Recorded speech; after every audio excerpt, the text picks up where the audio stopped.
Bismillahirrahmanirrahim. Assalamu alaikum. Today we are starting our next lecture, that is lecture number 3.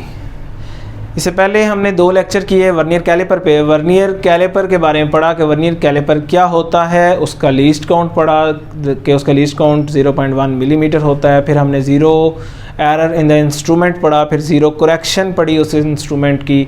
Then हमने ये पढ़ा कि how we find zero error in vernier caliper. फिर हमने vernier caliper में 2 तरह के ज़ीरो एरर पढ़े, zero error positive and negative zero error. तो सारी चीज़ें हमने जो है वो वर्नियर कैलिपर की अपने प्रीवियस 2 लेक्चर्स में डिस्कस की हैं, जिनके बारे में अगर आप दोबारा से जो है वो रिव्यू करना चाहते हों या इन्फॉर्मेशन लेना चाहते हों तो उनके लिंक्स जो हैं वो आपको डिस्क्रिप्शन में मिल जाएंगे। तो आज हम अपना नया लेक्चर स्टार्ट करते हैं, वो है स्क्रू गेज के ऊपर। जैसा कि आपको पता है कि हमारे ये लेक्चर जो हैं वो मेजरिंग इंस्ट्रूमेंट्स के ऊपर हैं, तो वर्नियर कैलिपर भी एक मेजरिंग इंस्ट्रूमेंट था। आज हम जो है वो स्क्रू गेज के बारे में पढ़ रहे हैं। तो स्क्रू गेज भी जो है एक मेजरिंग इंस्ट्रूमेंट है जो कि इस्तेमाल किया जाता है उन ऑब्जेक्ट्स के लिए जिनके जो मेजरमेंट है वो least count of vernier caliper से कम हो, क्योंकि वर्नियर कैलिपर जो सबसे कम रीडिंग ले सकता है दैट इज़ 0.1 मिलीमीटर। तो हम जो है उससे ऑनवर्ड जब आगे चलते हैं तो हमें जो है वो ज़ाहिर बात है कोई सुई देख लें, नीडल जिसको बोलते हैं, आप किसी वायर को देख लें, उसका अगर डायमीटर लेना चाहते हैं, उसकी थिकनेस लेना चाहते हैं तो उसकी मेजरमेंट के लिए हमें कोई और इंस्ट्रूमेंट चाहिए क्योंकि वो 0.1 मिलीमीटर से कम होती है। तो उसके लिए हम जो इंस्ट्रूमेंट इस्तेमाल करते हैं वो है जी स्क्रू गेज। तो स्क्रू गेज एक ऐसा इंस्ट्रूमेंट है जो कम से कम जो है वो एक्यूरेसी रीडिंग दे सकता है, एक्यूरेट रीडिंग जो है वो दे सकता है हमें। तो हम जो है वो अगर बात करें, ये सामने हमारे पास फिगर बनी हुई है स्क्रू गेज की। स्क्रू गेज की इस फिगर के अंदर हमारे पास इसकी जो है वो डिफरेंट पार्ट्स हैं जिनको हम नेम दे देते हैं कि this is our stud, this one is spindle, this one is the log, main scale,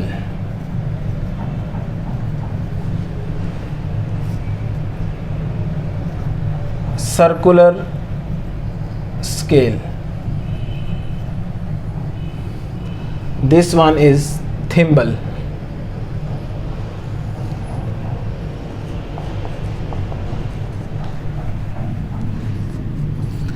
and the last one is ratchet।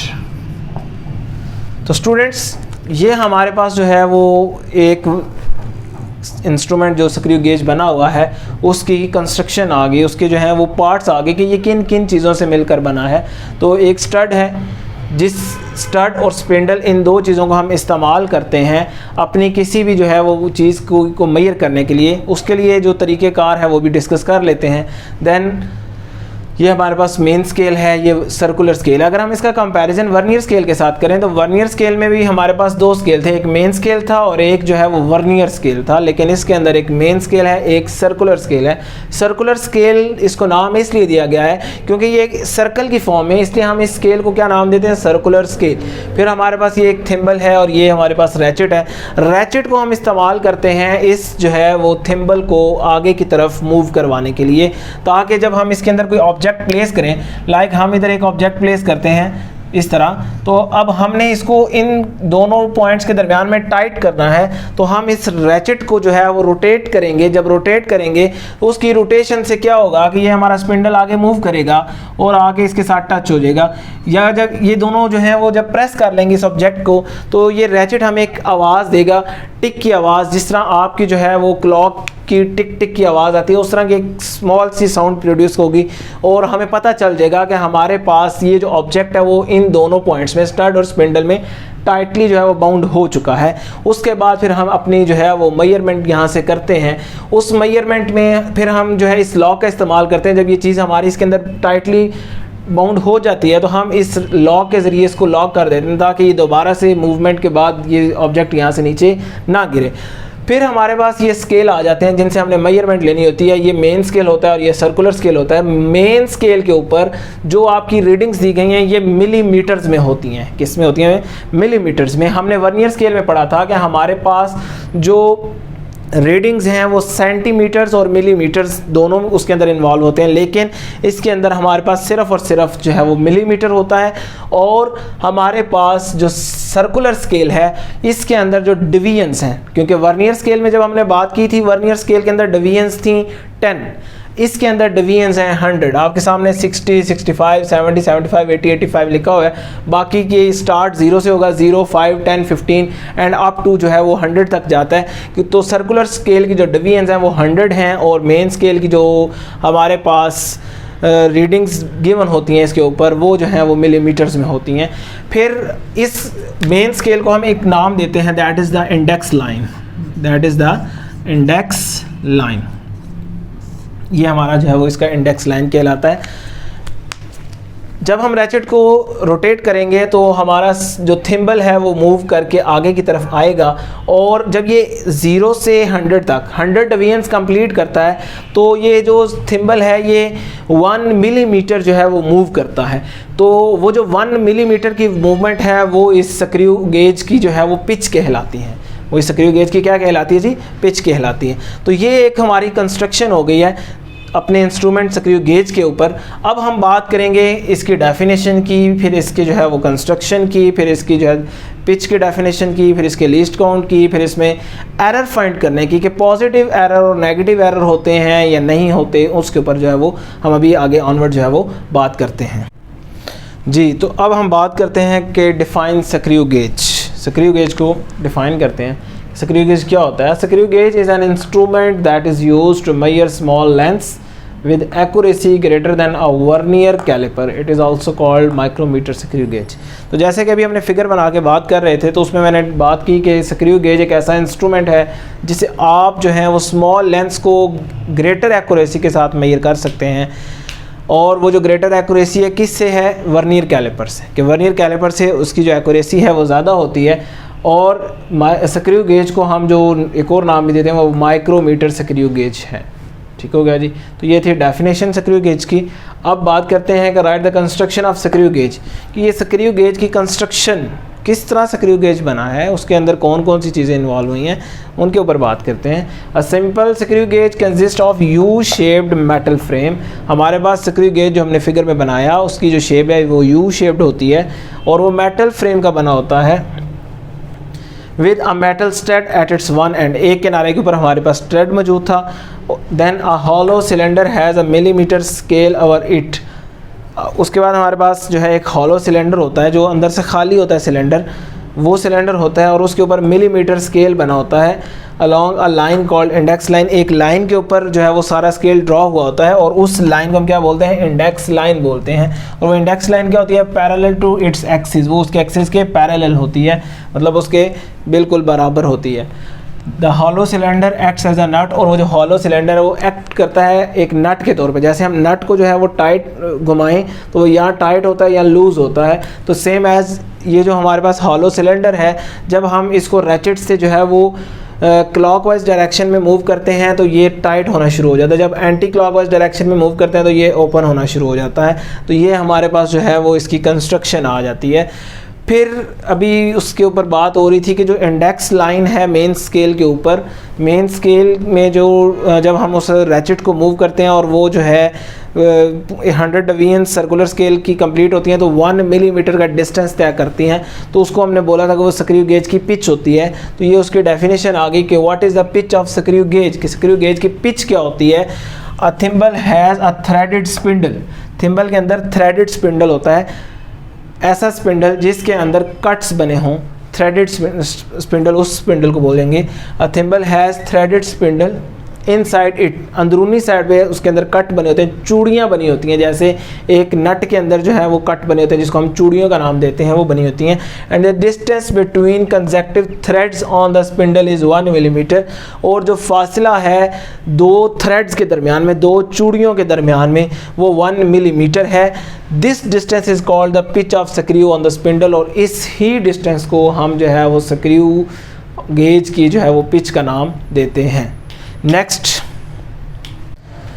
अब हम देखते हैं कि how we find the least count of screw gauge, कि screw gauge का least count कैसे find किया जाता है।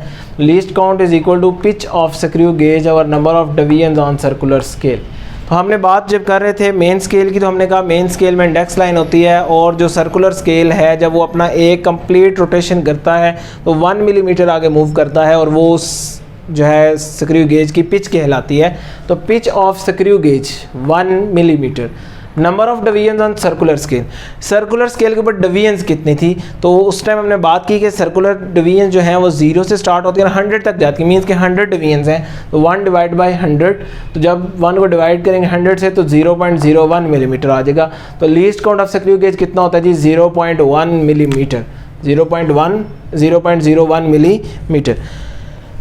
वर्नियर कैलिपर जो है वो 0.1 मिलीमीटर तक मेजर करता है, स्क्रू गेज 0.01 मिलीमीटर तक जो है वो मेजरमेंट करता है। आगे आ जाता है हमारे पास कि how we find the zero error in screw gauge, कि स्क्रू गेज में हम जीरो एरर किस तरह फाइंड करते हैं, जैसे कि वर्नियर कैलिपर में बात की थी।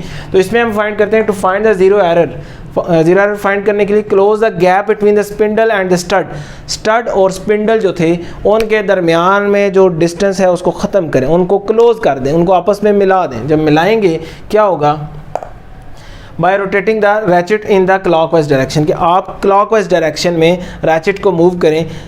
आप उसको जब घुमाते जाएंगे तो वो जो सर्कुलर स्केल है वो आगे की तरफ मूव करेगा अपने 100 डिवीजन का एक चक्कर पूरा करके, जो है वो थ्रेडेड स्पिंडल जो है वो आगे की तरफ मूव करता जाएगा। और क्या होगा, if the zero of circular scale, अब जो है जो सर्कुलर स्केल का ज़ीरो है अगर वो को इंसाइड करे, मिल जाए किसके साथ, with the index line, index line के साथ जाके मिल जाए, तो then the zero error will be zero जी। तो अगर अब आप आगे देखें तो ज़ीरो एरर जब जो है वो हम फाइंड आउट कर रहे हैं, तो अगर हमारे जो है स्क्रू गेज के अंदर ज़ीरो एरर मौजूद है तो फिर वो ज़ीरो एरर किस तरह का होगा, पॉजिटिव होगा, नेगेटिव होगा, उसके ऊपर बात करते हैं। ये हमारे सामने डेफिनेशन लिखी हुई है, डिफाइन पॉजिटिव ज़ीरो एरर, कि पॉजिटिव ज़ीरो एरर डिफाइन करें। Zero error will B positive if zero of circular scale is behind the index line, कि हमारे पास जो पॉजिटिव ज़ीरो एरर है वो कब होगा, जब हमारा सर्कुलर स्केल इंडेक्स लाइन से नीचे रह जाएगा, बिहाइंड होगा, ठीक है, कि वो इंडेक्स लाइन को क्रॉस ना करे, तो पॉजिटिव ज़ीरो एरर जो है वो उसमें एग्जिस्ट करता है। और नेगेटिव की अगर बात करें, define negative zero error will B negative if zero of circular scale has cross the index line, अगर हमारा जो है वो सर्कुलर स्केल इंडेक्स लाइन को क्रॉस कर जाए तो फिर हमारे पास उसके अंदर जो एरर है वो नेगेटिव होता है। ये हम यहाँ जो है कुछ फिगर बना के उसको देख लेते हैं। हम बात कर रहे थे कि हमारे पास जो है वो पॉजिटिव और नेगेटिव सर्कुलर एरर, तो ये जो है वो सर्कुलर स्केल है ये वाला, और यहाँ जो है वो हमारी लाइन बनी हुई है। अब ये हमारे इंडेक्स लाइन है, अगर जो है वो सर्कुलर स्केल का जो ज़ीरो है वो इंडेक्स लाइन से नीचे रह जाए, मींस कि वो इसको क्रॉस ना करे, वो हमारे पास लाइक इस जगह पे रह जाए, तो हम कहते हैं कि ये जो एरर है ये पॉजिटिव है। ये कौन सा एरर है, पॉजिटिव। और अगर जो है हमारे पास इंडेक्स लाइन और ये जो है, अब ये जो सर्कुलर स्केल है हमारे पास, इसको सर्कुलर स्केल का नाम दें, इसको भी सर्कुलर स्केल का नाम दे लें। इसका जो ज़ीरो है, अब देखें इसने इंडेक्स लाइन को क्रॉस कर दिया है, आगे चला गया है। जब ये आगे चला जाएगा तो हम कहेंगे कि ये वाला जो ज़ीरो एरर है ये कौन सा है जी, नेगेटिव है। तो स्टूडेंट्स ये था हमारा जो है वो स्क्रू गेज का टॉपिक, जिसमें हमने उसकी डेफिनेशन, उसके जो है वो कंस्ट्रक्शन, उसके बाद जो है उसका लीस्ट काउंट देखा, फिर हमने उसकी पिच के ऊपर बात की, फिर हमने ज़ीरो एरर कैसे फाइंड आउट करते हैं उसको देखा, और फिर जो है वो हमने पॉजिटिव और नेगेटिव ज़ीरो एरर, मतलब हमने स्क्रू गेज को मुकम्मल तौर पर जो है इस लेक्चर के अंदर डिस्कस कर लिया है। तो आपको जो है वो इन सारी चीज़ों को समझने के लिए ये वीडियो काफ़ी जो है वो फ़ायदेमंद होगी। आपको अगर वीडियो पसंद आई हो तो इसको लाइक करें, शेयर करें और चैनल को सब्सक्राइब करें, ताकि आपको जो है वो आने वाली वीडियोस जो हैं उनके नोटिफिकेशन आसानी से मिल सकें। Thank you.